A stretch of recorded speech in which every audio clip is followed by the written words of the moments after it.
God was calling me to give him the first fruits of every part of my life, right? Not just my finances, the first fruits of my time, the first fruits of my Ooh. relationships, the first fruits of everything. And I started looking into this and studying it out. And I think that in the westernized version of Christianity, we miss some things. And um, a lot of people think that money's evil, right?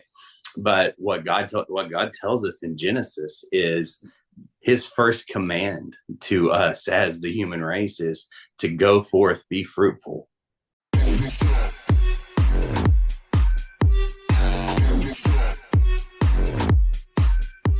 All right, welcome to Small Business University. My name is Clayton Carmack.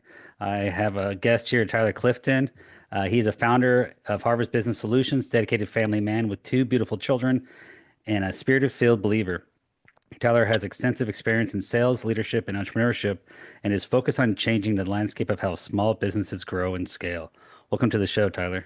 Hey man, thanks for having me on today. Appreciate it. So the first question I got to ask is right away is, how do you get your hair so perfect every single day? It's an art form, man. It's an art form. No, honestly, I think I've been blessed with genetics. My dad is over 70 years old, just about to turn 71 years old, and he still has a head full of thick hair. And so I think a lot of it has to do with genetics. And I just get up in the morning, throw a little gel in, and it just kind of goes to its preferred spot. So Yeah, I have a beautiful head of skin, as you can see. So, yeah, it kind of reminds me of a TV show. You ever seen the show, The Marvelous Miss Maisel? I have my wife loves that show. And there's a scene where, like, she gets up like an hour before she's supposed to get up. She does her hair and makeup, and then gets back into bed, and then wakes up with the husband. And it's like, oh, I'm perfectly. I mean, that's how I imagine you and your perfect hair every morning. Uh, yeah, sometimes it's a little bit different than that, I'm sure. but no, it's definitely genetic. I think I don't put a lot of work into it, to be honest. Oh, well, I come from jealousy. That's all that is, man. That's all it is. Well, Gotcha. good, man. Well, I got a couple questions. The first one I have for you is, you are a kingdom focused man of God, but also a great entrepreneur. So the first question is, can you share your journey and how you started your business and how your faith in God has shaped this process? Yeah, man, absolutely. So kind of to go back even further past the entrepreneurial journey, I've always had an entrepreneurial side, and I always wanted to be in business for myself. But early on in my career, I got involved in sales, and I was blessed. I got to work with a company in the furniture industry that was one of the largest. It was the largest family-owned, privately owned furniture retail company in the United States, and I started out working in sales with them, and really quickly just found that I love sales. And it wasn't maybe for the reasons that a lot of people think. I loved the interaction. I loved working with people each and every day, and I loved getting to share their stories with them.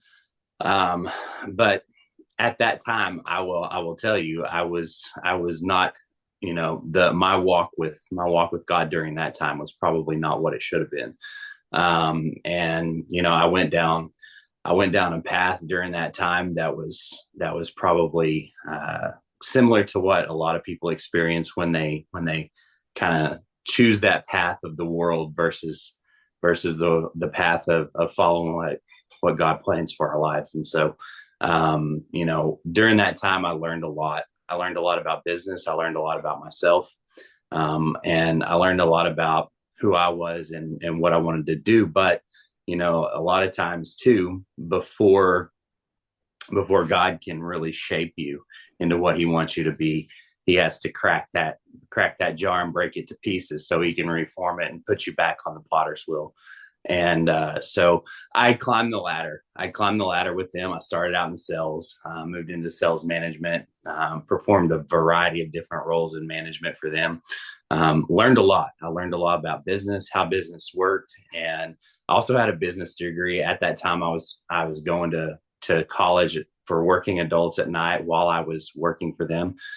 Finished my business degree, and about 7 years, 8 years into that, I had a major collapse and ended up pretty much losing everything that I'd ever had from a material perspective. And it was, a lot of people would look at that and think that it was devastating, but for me, it was the best thing that ever happened to me because it really made me take a look inward and say, hey, what do I want to do with the rest of my life, and how do I want to spend the rest of my life, and who do I want to serve for the rest of my life? And it was really at that point in my early 30s that I completely dedicated myself to serving the Lord first and foremost.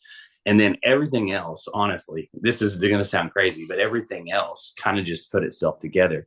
I knew I wanted to be an entrepreneur. I knew I wanted to be in business for myself. And so I just turned it all over. I turned it all over to him, and he started putting the pieces together. And my first post collapse business was real estate investment, and I started buying houses for income properties. And I was doing that while I was working as a general manager for another furniture company. And I built that portfolio of investment properties up to five, and well, I say five, two single family homes and a triplex, and so it's 5 spaces in total. Made some really good purchases with the help of some divine direction on that, and ended up with quite a bit of equity in those properties. And after about 18 months to 2 year, right around between that 18-month and 2 year mark of starting that investment property company, I had during that time also met my beautiful wife, who's my beautiful wife now, and so we decided that we were going to actually start our own furniture company. And so we used the equity that we had in the properties to fund the startup of the furniture company. And we started that, and it was in December of 2019 when we opened the doors. So, Oh man, that's like right before the apocalypse, right? yeah, yeah. So we started that. We're all happy. We're like, okay, this is going to be amazing. I have a wealth of knowledge and a wealth of experience in this industry. I've been in this industry for almost 12 years now. Done every job in that industry. And so I was like, okay, this is going to be awesome, right? Well, 3 months later, COVID hits, and so it became a logistical nightmare from a supply chain standpoint. And so there was some really big lessons that I learned during that time. Number one is you got to fully rely and put your faith in God and what He's got planned for you, and everything that the circumstances that surround us. We can't let those dictate what we're going to do each and every day when we wake up. And so it really challenged my thinking, and it made me become a lot better operator from a standpoint of I had to be projecting out instead of 2 months out. I had to be projecting a year out when it came to what are sales going to look like a year from now, and what do I need to be doing right now to prepare for that.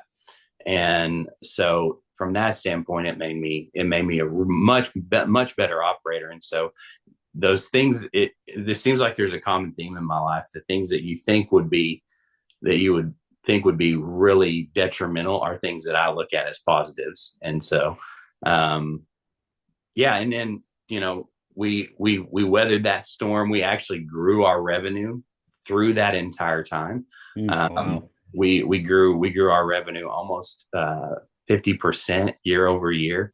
Oh, that's a during dragon. Yeah. during during the COVID, ended up expanding into a multi-location business, and then we ended up exiting that after about 5 years. And so it was a great experience. We had a lot of great people that worked with us. We had a lot of great clients and customers, but it was something where about 2.5 years ago, I was praying about the direction of the the furniture company, the property investment company. At this point, we had also started a digital marketing agency. We also had an e-commerce company that sold mattresses, and I was praying about the direction of all these businesses and the direction of our family and where what we were going to do and where we were going to go with all these companies. And at that time, we lived in Oklahoma, and I hear the Holy Spirit tell me, "I want you to move to Texas," and I'm like, "What? What?" It And is God's country now. Come on now. yeah, yeah. Um, Oklahomans might have something to say about that. That's true. That's true. That's true. Um, but no, yeah. And so I lived in Oklahoma all 40 years of my life at that point. And so, I didn't understand. And that's fine. I've learned that sometimes we don't understand. And a lot of times it's not going to be until, you know, 5, 10, 15 years later that we see the plan that God had for us. And so I didn't say anything to anybody at that point. But 2 weeks later, my wife walked up to me and said, "I think the Holy Spirit's telling us that we're supposed to move to Texas." And I'm like, So you didn't have that conversation with her. You both kind of came to that conclusion. "Yeah, no, we didn't. I didn't even mention it to her. Um, we Wow. we both came to that conclusion on our own. And I was gonna suppress it. I was gonna push it down and be like, "No, I'm not. I didn't say anything to anybody." And so long story short, we ended up being obedient and we moved to Texas. We sold our house in Oklahoma. We That's when we exited. The majority of our business is the only business we have from that time frame that's left is we have a couple of properties from the property investment company that we still have that we're selling off piece by piece. And so, but again, it was a big kind of a seismic shift in direction and where God wanted us. And during that time, I spent a lot of time in prayer and basically was asking God what He wanted me to do and where He wanted me to Mm. go. He said, focus on the issues that were bottlenecks and struggles for us in our businesses. And so through that harvest was kind of birthed. And of course, there were issues that I'd been working on to create efficiency in our businesses before. And so it wasn't hard, right? Because as an entrepreneur and business owner, you're faced with issues every day. And so, I started focusing on the biggest bottlenecks that I face in our businesses, and that's where Harvest was born. And just love the fact that now we're able to work with, and even if the business owners we're working with, even if they don't become clients of ours, there's insight and education and wisdom that can be shared, and it's a beautiful thing to be doing. So No, I love it. And thank you for sharing because I look at kind of my life and a lot of similarities there. As an entrepreneur, been doing it for 15 years. Got to a point to where I was praying about God. God, how do I honor you? How do I do things that are right for you? And ultimately, I got out of my business, and it wasn't a choice of mine by any means. But He was answering my prayers, and I didn't realize He was. But I had the same kind of conclusion of, I'm in my 40s too. I seen what I've had to do as a business owner, entrepreneur, and the issues, and that's how, through a mutual friend of ours, Pete Vanderveen, right? We got connected because we do know the real pain points of entrepreneurs moving forward, and it's incredible as you grow your business and you get over 2, 3, 4, $5 million, it becomes a huge struggle. And I was praying about, how do I ever start another business again? And I don't want to make the same mistakes. How do I get, real lending? How do I stop personally guarantee things, And it's just so unique that I was praying about how can I get connected to someone? And here we are, I met you like 4 months ago, and how we got connected, and we had this like-minded, a challenge and an issue and path where how do we honor God and help other, entrepreneurs navigate through these waters. So yeah. again, it's so unique and it's so awesome. And I love how God's answering these prayers, and I hope that I'm just a beacon or just a coach or a teacher to teach people, and whether they become clients of Harvest or not, it's not the point. I truly believe if I do those right things, and I think you do too. I'm speaking for you as well. That entrepreneurs can learn a better way of doing things, for business.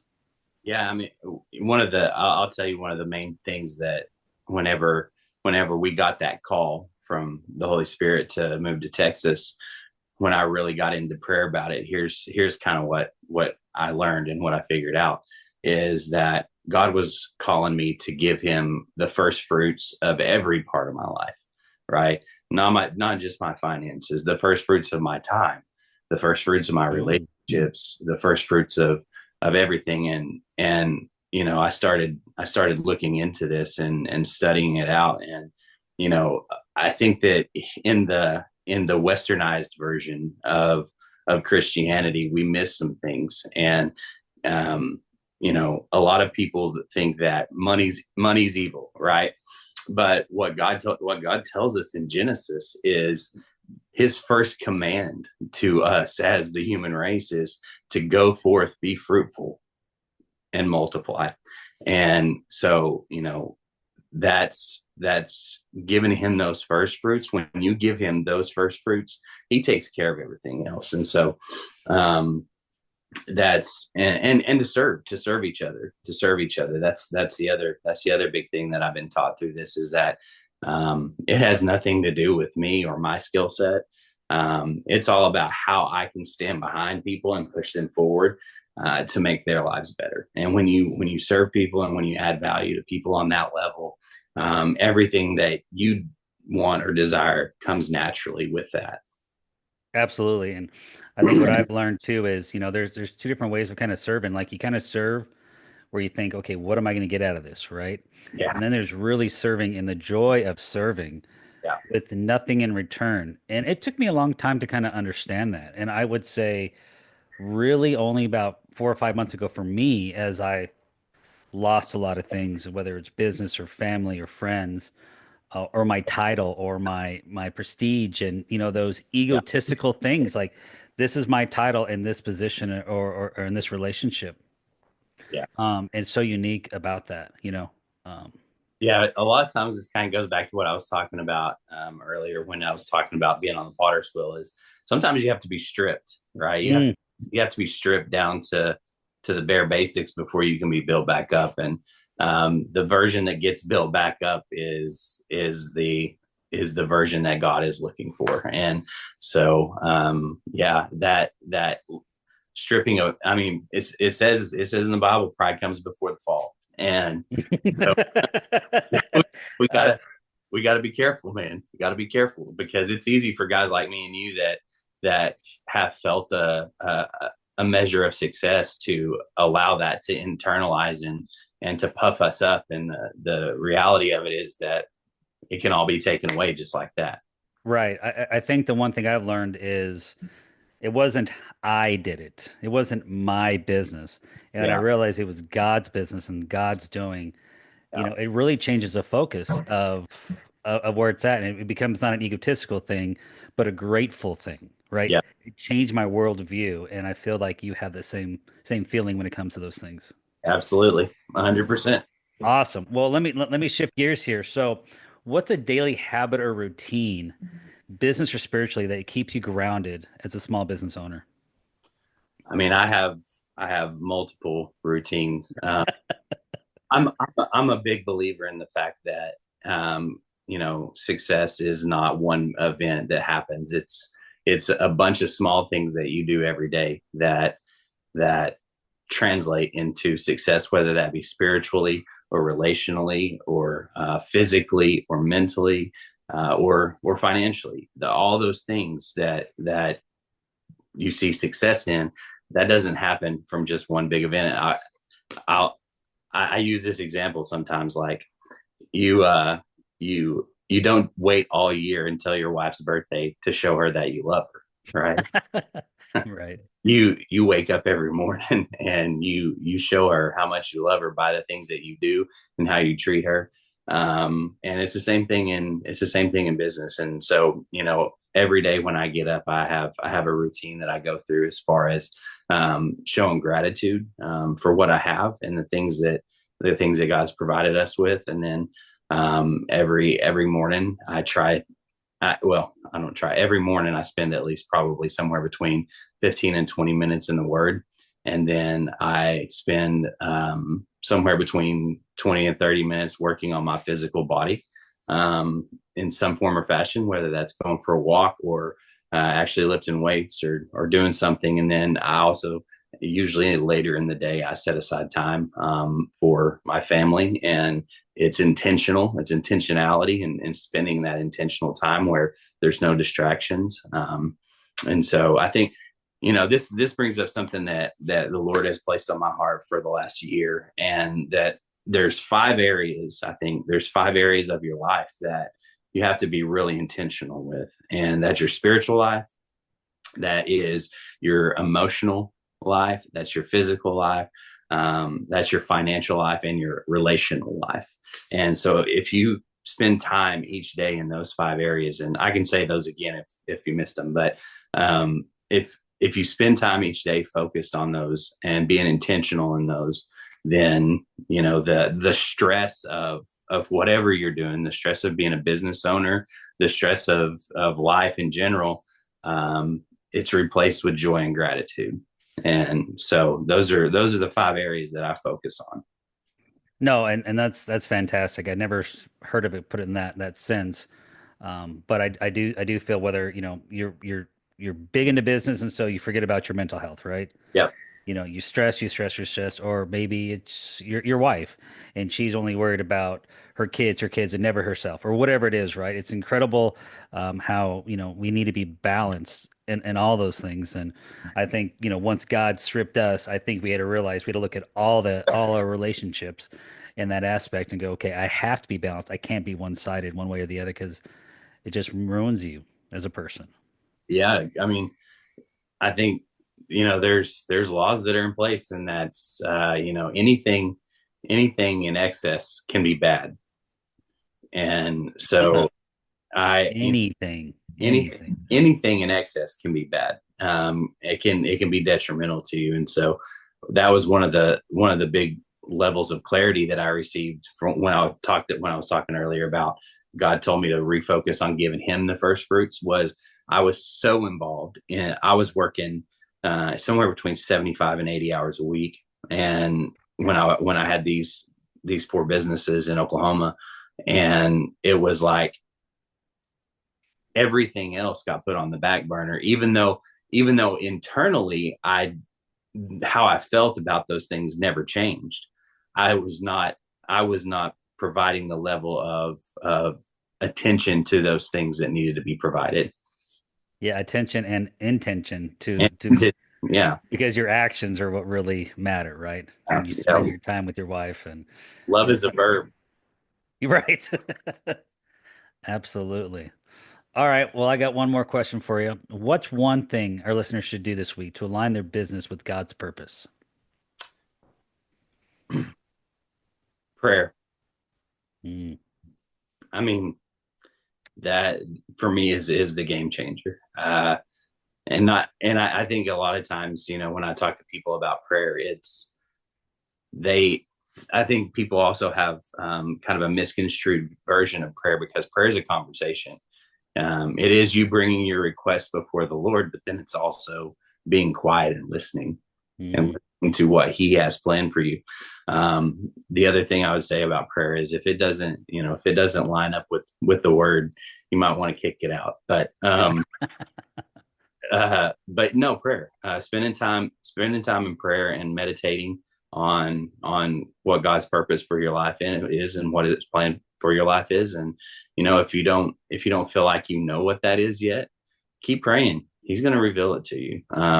And that makes everything easier, because when you realize that God already sees the full picture, right? He already knows the beginning from the end. All you're doing is removing yourself out of the way so his plan can be perfected in you. And so it's just prayer and patience, I would say. Mm. Um, I pray for patience Be careful. every day.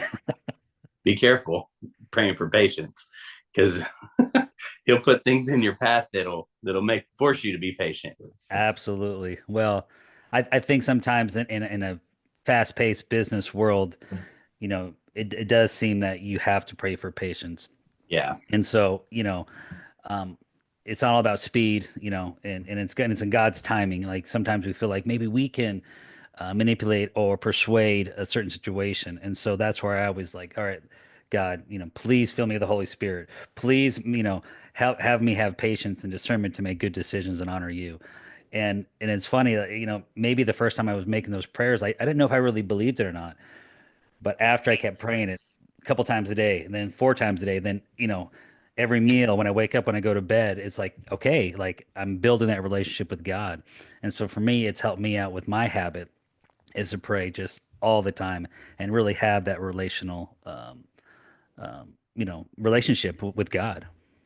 And I'll say one more thing, and this is something that I actually came across recently, and it's really changed the way that I look at things, and it has to do with prayer as well, Mm. not just prayer, but it has to do with prayer. And if you think about it, there's everything that we see in our everyday lives can be taken as a lesson. And I was doing a little bit of a study and looking into trees. I know that sounds really crazy, but did you know that trees grow in two directions at the same time? I guess it makes sense. The roots and then, So, right. so trees are both gravitropic, which means they grow down, and they're phototropic, which means they grow up. But when the seed is planted, right? When that seed is planted, they have to send roots down into the ground. And we all know this, but I don't know if anyone ever thinks about this. All of the hard work, all of the foundational work that's done is done in the dark. Mm. And before that tree can break through and actually have light, it has to do all of the work in the dark. And I think that's the same thing a lot in our lives is the things that we do in the dark, the things that we do in private are the things that we get seen for in public. So Wow, that's deep. yeah. I love it. Anyway, Well, well, good man. Well, I appreciate your time. It means a lot that you came on, and again, I'm very thankful for God that you brought He brought us into each other's path, and I hope we can continue to help business owners, yeah, and absolutely. get through the those main issues of just you know how do you get through life, and how do you stay balanced in it all. I think you kind of mentioned it. What are the five again? It's Yeah. So spiritual, spiritual. emotional, physical, relational, and financial. And how important it is to balance all of those. And I Yeah. think sometimes, and of course, it's pretty hard to have them not balanced, but then you know which ones you have to attack first. But Yeah. such good advice to be able to do that because again, your burnouts, my burnouts, and how they happen. Had we been balanced, probably it wouldn't have happened. Yeah. At least in my instance. Oh, absolutely. I think that's everybody, right? The burnouts happen because you're over focused on one area and not balanced. So, Well, good. Well, thanks for your time, man. I look forward to again working with you and staying colleagues. And it's been a pleasure.